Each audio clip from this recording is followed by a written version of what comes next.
Hey everyone, now AI can generate code that builds front-end UI in just a matter of seconds. Everyone knows that. But most beginners copy and paste that code into their editors without any idea of what's going on. Now that may be you, or you're worried of being that person. Well, today I'm going to show you how to do these three things. Number one, ask AI for a clean UI component. Number two, build it instantly. And number three, actually understand the code from start to finish so you actually get better. This right here is the fastest way to learn front end now. So let's go.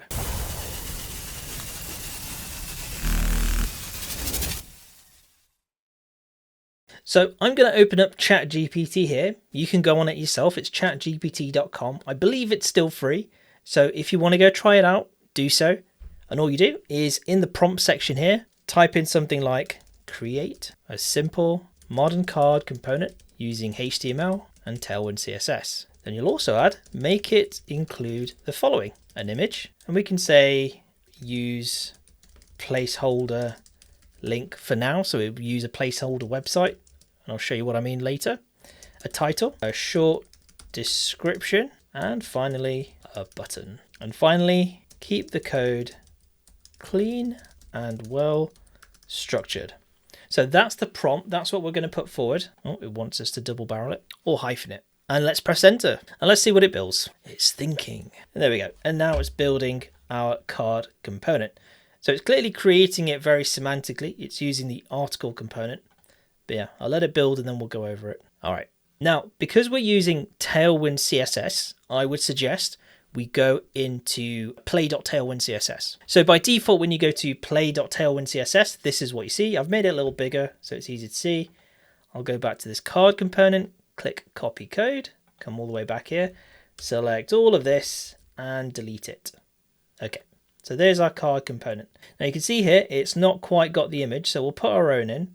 And what we'll do here is we'll just amend this link to placecats.com / and there we go. So for anyone who needs a placeholder image, they can always go to placecats.com and you can pretty much get any dimension that you want. So this one fits this card here, so we'll use that. And this is so you don't have to upload an image when you're playing around with code. Always a good one to remember. Now the reason why this is really good is because it works with Tailwind CSS, and we can go now and analyze this. Now the good thing is with Tailwind Plays, every time you hover over a selector, it actually gives you the CSS under the hood. So what this is saying is that the max width on this is going to be very short. So it's going to be about 384 pixels because it's a small max width. And it's going to round this off. Now, the reason why I want to go through and explain this is if you generate code with AI, and often we do, let's be honest, or we use it to help us, unless you can actually explain bit by bit by bit what each section is doing, I wouldn't be using it yet. It means you're too early to be using AI because AI should be used in a way that makes you faster and not essentially replaces your ability to think. So you still need to be able to know how all these individual parts move, but rather than typing it all out, you can use AI to build it for you. So let's go through this and break it down. So what this is doing is this is rounding the borders here. And if I hover over, it says I'm rounding the borders 2XL by 16 pixels. And you can see it here. And this is adding a border color of slate. And the slate color is the one above. And then it's adding a background white as well. And then here, we're just adding a very small box shadow. And you can see this is all the styling that's happening under the hood with just this one very small property, which is a lot.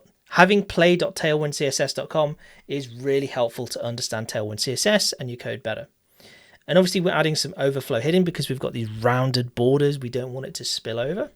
Then we've got our image here. We've got our alt text here, which is adding card image. So when a screen reader reads this, it's just going to say it's a card image.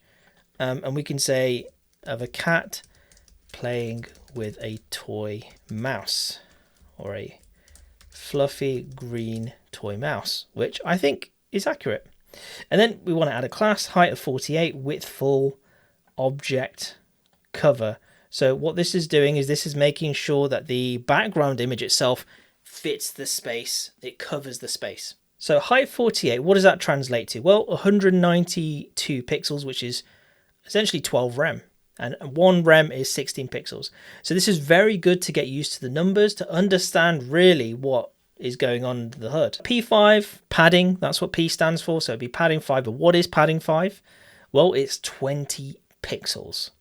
And again, with enough practice, just looking at this and breaking it down line by line, you will understand Tailwind CSS better, and you will also understand HTML and how layouts work much better as well. Then within that div, this is where the content is. So we've kind of like said, this is where all the content is. This is like the majority of the card component here. We've got a H2 here, we've got a paragraph element, and we've got a button element. So these are the main elements, and it's surrounded in an article element, which is very semantic. So it means that this is an article of some kind. And if we go to the H2, it's just saying large text. And what size is large text? Well, it's 18 pixels. A semi-bold font, which is font weight 600. And then it's just the color Slate 900, which is a custom Tailwind CSS color. Then you move on to the paragraph element. It's saying margin top 2 and small text, which is 14 pixels in Tailwind CSS. Again, because we were on this, we can tell. And then it's obviously a custom color again, Slate 600. And then we go to the button, margin top 4. Now, personally, I wouldn't have margin top on the button itself, just because this is a layout styling. So I'd have some kind of element here, or maybe I'd use gap. So maybe I'd replace this margin top here and this margin 2 here. And instead on the container element, I would add gap 2, maybe something like that. I would add gap 2. And for this to work, I would need to use flex and flex col. Scratch all that. So this is adding margin top 4 just here. And it's saying that this is going to be inline flex. So it is using flex, but it's inline flex. And then we want to center these items. So this is using align items center under the hood. And this is using justify content center, justify center. And then it's rounding the borders again by 8 pixels. And then it's saying we're just going to do some padding inline apparently at 16 pixels. Then on the padding top and bottom is 2. And we're saying it's small text of 14 pixels, font medium, and you get the point. You can break this down as much as you want. It's got some focus styling as well. So these are all the individual focus styling that comes with Tailwind CSS that you could use, and different styles. So it's choosing the ring, and then some colors, and then focus ring again, offset. So it's going to offset it slightly. So if I hover over, so you can see by default the button, let's scratch that. And then it has a transition property here, which is essentially saying it wants to do transition on all these properties. And there you go. And it's saying it's a type button. And really, there isn't that much more to this component. But if you can break components like this down from AI, well, then you are someone that really should be able to use AI, at least for building things like this. So generally, if you ask AI to build you something and you don't know how it works, well, you can't use that in production because you can't explain it to someone when they code review your code, and you can't comfortably put that into production. But if you know the code that your AI is producing, then you're absolutely fine to use AI, going forward, as long as you can always explain every single thing in your code. And if you can, then go ahead and use AI, because essentially it's there to save you time.